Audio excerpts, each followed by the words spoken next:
সরকারের বিরুদ্ধে নানা রকম ষড়যন্ত্র চলছে জানিয়ে কোনো সন্ত্রাসী এবং ফ্যাসিবাদের দোসর যেন জামিন না পায় সে বিষয়ে সবাইকে সতর্ক থাকার আহ্বান জানিয়েছেন স্বরাষ্ট্র উপদেষ্টা জাহাঙ্গীর আলম চৌধুরী। আর আইন উপদেষ্টা অভিযোগ করেন পতিত সরকার দেশকে অস্থিতিশীল করার অপচেষ্টা চালাচ্ছে। সকালে রাজধানীর রাজারবাগে স্বরাষ্ট্র মন্ত্রণালয়ের এক কর্মশালায় এসব বলেন দুই উপদেষ্টা। বিস্তারিত মহিম মিজানের প্রতিবেদনে।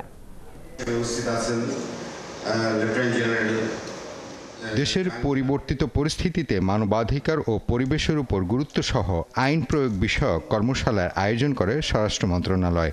এতে অংশ নেন পুলিশ মহাপরিদর্শক থেকে ডিআইজি পর্যন্ত ৩০০ কর্মকর্তা।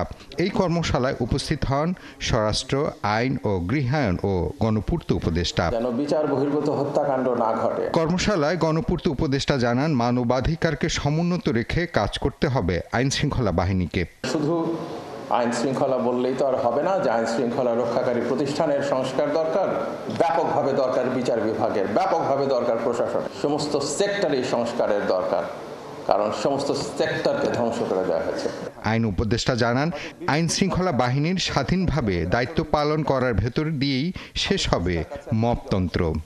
যখন দেশের মানুষ দেখবে রাষ্ট্র এক্সিস্ট করে, পুলিশ আদালত ঠিকমতো ফাংশন করে, তখন এই যে মবক্রেসি, যেটাকে আমরা মবতন্ত্রের বিরুদ্ধে যে আমরা এত বেশি সোচ্চার হই, আমরা এটাকে ভয়াবহ জিনিস মনে করি এই মবতন্ত্রকে, কিন্তু যখন পুলিশ, কোর্ট, আইন শৃঙ্খলা পরিস্থিতি সবকিছু ঠিকমতো কাজ করবে, তখন মবের প্রকোপ আমি মনে করি আরো কমে যাবে, দেশে একটা সহনীয় পরিস্থিতি সৃষ্টি হবে।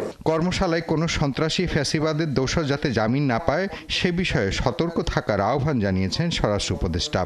আমরা কোনো অপরাধীকে রাস্তায়, বাজারে, মাঠে, ময়দানে, রাজপথে দেখতে চাই না। প্রত্যেক অপরাধীকে আইনের আওতায় আনতে হবে, তাদের বিচার নিশ্চিত করতে হবে। আমি আইন শৃঙ্খলা বাহিনীকে আরও তৎপর হতে বলবো। অপারেশন ডেভিল হান্টকে আমি বলবো, no devil should be escape from law enforcing agencies. কর্মশালায় অন্য বক্তারা বলেন, ন্যায় বিচার নিশ্চিতে মামলার দীর্ঘসূত্রিতা বাদ দিতে হবে, একই সাথে যে কারণে আগের দিনে পুলিশের কার্যক্রম প্রশ্নবিদ্ধ হয়েছে সেসব কারণ থেকে বেরিয়ে আসতে হবে। কোনোভাবেই যেন কোনো সন্ত্রাসী জামিন না পায়। মহিম মিজান, ৭১, ঢাকা।